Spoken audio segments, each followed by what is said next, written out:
Hi guys, this is Sophia, and today I have kind of like a short, I think, message for you all today. So today I was doing my quiet time and I was reading Genesis chapter 32. And chapter 32 is basically talking about Jacob basically returning back home and meeting his brother. And in that process, he just started sending him a whole bunch of gifts, like tons of gifts, just to appease his brother, so his brother doesn't hurt him. Because in previous chapters, Jacob in a way tricked his father into blessing him instead of blessing Esau. So he in a way stole Esau's birthright, and in his mind he's still thinking that after all those years his brother is holding some form of resentment or hatred towards him. So he was afraid that his brother would kill him, so he just started sending him a bunch of animals and gifts, and he sent his servants ahead of him, and whenever they'll get there, they'll tell Esau that this is from your servant Jacob, just so that Esau is not so upset with him when they meet and Esau doesn't hurt him. So while I was reading this chapter, the verses that stood out to me the most was 22 to 32, and in those verses it was basically talking about how Jacob wrestled with a man. And I was just like, who is this man that Jacob is fighting with? What does this man represent? What is his mission? Why is he fighting Jacob? Is it that he wants the money? And as I pondered upon it and thought about it, at first I was like, this man that Jacob is wrestling could symbolize his anger, his fear, his anxiety, because remember, he's going to reconnect with his brother after all those years of robbing him and stealing from his brother.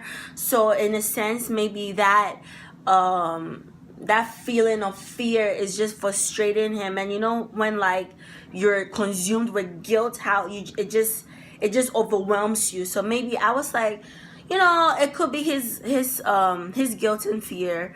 And then as I thought about it more, I was like, maybe it's an angel of God, because after the fight, after he was done wrestling with the man, he told the man to bless him. It was like, bless me, bless me. So I was like, why would you ask somebody you're fighting to bless you? So I'm like, okay, maybe it's an angel of God that, because when Esau ran away to go to Laban, God showed him a vision where he called that place Bethel. So he in the vision, it was of angels ascending and descending. So I was like, maybe it could be an angel, so it's an angel. So that's why Jacob is like, bless me, bless me. So as I thought about it, and I started thinking about how Abraham and Sarah, how before they had their baby Isaac, they were visited by three men, and those three men that they took care of and entertained in their home, those two men told them that you are gonna have a son. And although it sounded ridiculous because they were much older at that point, they ended up having a son. So I was like, you know what, maybe this man could be either an angel or God, because, and I started thinking, because in Genesis 32 verses 22 to 32, the man changed Jacob's name from Jacob to Israel. So then I was like, maybe this is God then, because when God first called Abraham, he changed Abraham's name from Abram to Abraham and Sarai to Sarah.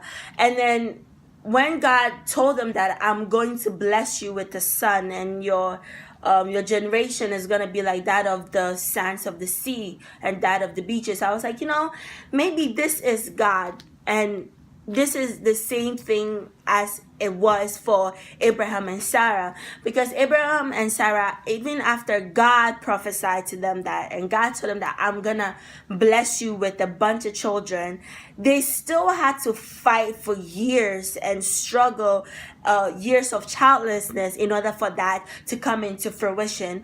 So then I was thinking, God changed Jacob's name from Jacob to Israel after God has told Jacob that I'm going to bless you and going to make your children as that of the beaches. I was like, this is God trying to prepare Jacob for the blessing that he's about to receive. And God is fighting him so to show him that, you know what, I'm preparing you for this. So,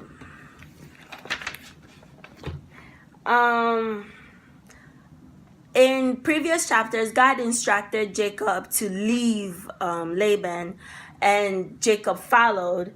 So in Genesis 32 verse 9 to 12, Jacob, because of his fear and anxiety and his guilt, he prayed to God. In Genesis chapter 32 from 9 to 12, Jacob prays to God and reminds God of his promises to him.